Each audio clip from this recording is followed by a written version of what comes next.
My name is Tiffany and welcome back to my channel. I have another upcycle by Little Toe for you today where I take all forgotten items and give them a new life.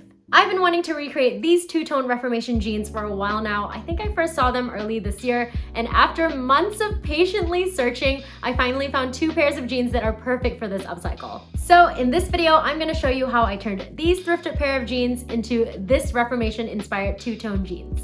If you like sewing and upcycling content, make sure to give this video a thumbs up and subscribe to my channel, and let's get started. Here's a closer look at the first pair of jeans. I thrifted these for $1 and they are by Gloria Vanderbilt. These aren't the most flattering on, but they actually fit me decently well and I really like this color. These jeans are coincidentally made by the same designer as the other pair, which is perfect because both jeans have the same fabric content and weight, and that was what I was specifically looking for. Before I start this tutorial, I just wanted to talk about something that's really important to me. If you follow my YouTube journey, I finally hit 1,000 subscribers back in June, and in the last few months, my channel has grown to over 80,000 subscribers, which is unbelievably cool and amazing, and I'm so grateful to you guys, so thank you, thank you, thank you. However, I've also been getting some really nasty comments like these that have been pretty hurtful, mostly saying that I'm taking resources away from someone else who may need them because I thrift items that are larger than my actual size. I completely understand where they are coming from. However, the reason I started my channel was to show and inspire people that you could take something that someone else discarded and give it a new life. I also try to promote sustainable fashion here, and that's the reason why I mainly use thrifted items to upcycle, and I try not to buy new fabrics.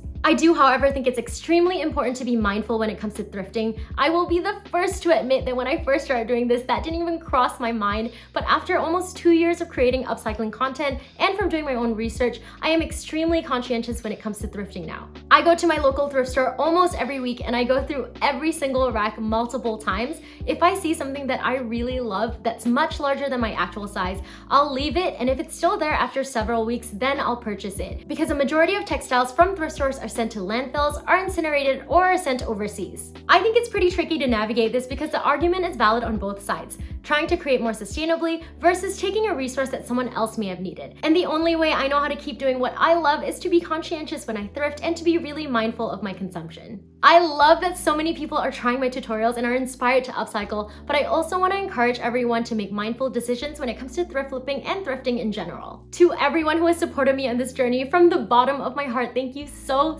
much, and let's get back to this tutorial. As I mentioned earlier, I'm going to be recreating these Reformation jeans, so let's start by taking a quick look at them and breaking down all of the details. Here are the original Reformation Cynthia jeans, and they retail for $220. You can see the contrasting waistband here, but what I really love about these jeans are the back. I think the contrasting panels look so good, and for my version, I will be inverting the colors. I love this color blocking so much, and I think it makes these jeans stand out in a really subtle way.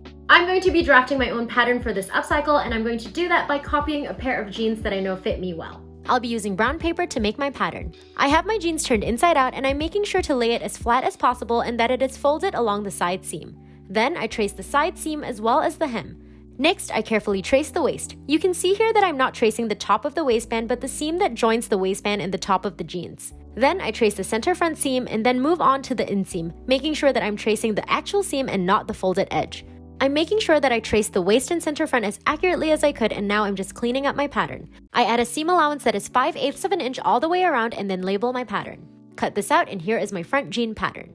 Moving on to the back. This time I lay my jeans flat, making sure it's folded along the inseam.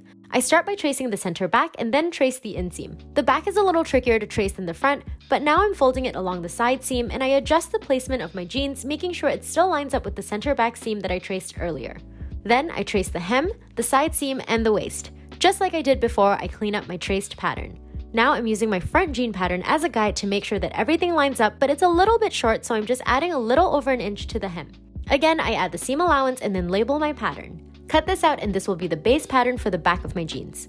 To create the back yoke, I start by measuring 3 inches from the waist along the center back seam and make a mark. Then I measure and mark at 2 inches from the waist along the side seam. Now I'll join these 2 points with a line. Next, I'm creating the seam that goes down the back of the pant leg. I didn't really use any measurements for this, and it's not a perfectly straight line, but I just eyeballed the placement I wanted and then drew a line all the way across. Then I cut the pattern apart, and I'll add seam allowance here, and these are my final pattern pieces for the back of my jeans. Now that I have my pattern, I'm gonna go ahead and start seam ripping both pairs of jeans. Unfortunately, I can't just cut out the pieces that I need because I'm going to be reusing a lot of the elements like the waistband and the back pockets. So here is the tan pair of jeans taken apart. I've seam ripped the side seams and the inseam, but I left the zipper as well as the front pockets intact. For the back, I seam ripped the legs apart, the back yoke, as well as the waistband. I also removed the back pockets. I'm not gonna lie, the seam ripping and removing all these little threads took forever, but Daisy was the sweetest and kept me company the whole time. Here are the white jeans in the process of being taken apart. Here is my front jean pattern and here is my fabric piece cut out. I kept the original zipper, but I had to cut the rest of the center front seam to match my pattern, so I'll sew this together with a straight stitch and it should look something like this. To mimic the double stitching of a professionally made pair of jeans, I'll sew a straight stitch just to the right of the seam, making sure to catch the seam allowance that is folded towards the right underneath. I also decided to use a longer stitch length for this. You can use a twin needle, but I don't have one, so I'm just sewing another straight stitch just to the right of the first one I sewed, and you should have something that looks like this. Here are the back pattern pieces and here are the fabric pieces cut out. I start by sewing the main leg pieces together. Then I place the back yoke right sides facing. Sew together and you should have something that looks like this. Following the same steps as before, I did the double stitching here as well. Next step is to sew on the pocket and this back piece is complete. Following all of those same steps, I went ahead and made the mirrored piece. Here is the front of my jeans and I'm laying the corresponding back pieces right sides facing. Now I'll sew them together along the side seams, and the next step is to top stitch along the side seam on the white part of the jeans, making sure to catch the seam allowance underneath. This is what it should look like, and you can see here that I've used white thread on the white section and then switched to a tan thread on the top section for a nice clean finish. I'm also pressing all of my seams before I top stitch so that everything lays nice and flat and looks professional. At this point, I sewed a basting stitch to the center back in just the top section of the inseam so I could try the jeans on to see how they fit. They were a little bit big on me, so I'm just using a safety pin to pin the excess fabric and mark the new center back. As you can see here, these safety pins are marking my new center back seam that I'll sew together with a straight stitch, and I'll cut off the extra fabric. Here it is sewn together, and I've gone ahead and top stitched the center back, but this time I did the double stitching to the left of the seam so that everything would line up when I sew the inseam together. To finish sewing my pant legs, I'm turning my jeans inside out and lining up the center front seam with the center back seam and pinning to secure. Then I continue to pin the rest of the inseam, and I'll sew this together with a straight stitch.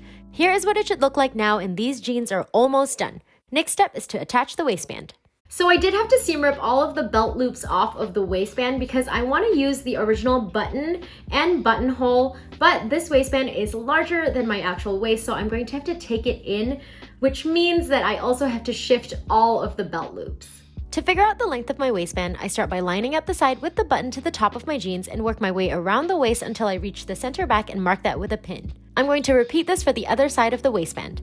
Now I'm going to line up the two pins, and I'll sew here with a straight stitch, creating a shorter waistband. This is what it should look like, and you can see here that the seam allowance is hidden on the inside of the waistband. Now I'm lining up that seam to the center back seam and pinning to secure. I continue to pin all the way around, making sure that the top of my jeans are sandwiched between both layers of the waistband, and I'll sew to secure. Here is what it looks like sewn on, and I also did the double stitching along the waistband as well. Then I place the belt loops where I want them, and I'll sew to secure, and this is what they should look like sewn onto the waistband. Last step is to hem these jeans by folding over twice and sewing with a straight stitch. This project was technically not super difficult, but it did take a lot of time, mostly because I had to change thread colors so often, which did get a little annoying, but I'm so glad that I did because look how good this hem looks with the matching threads. Here's what the jeans look like on. I'm pretty happy with how these turned out, but I especially love the way the color blocking looks in the back. I think this would look so cute in other colors as well.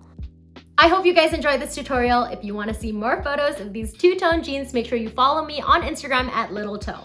If you liked this video, give me a thumbs up and subscribe to my channel. Let me know in the comments below what you thought about this upcycle and if there's anything else you'd like me to recreate. And as always, thank you so much for watching.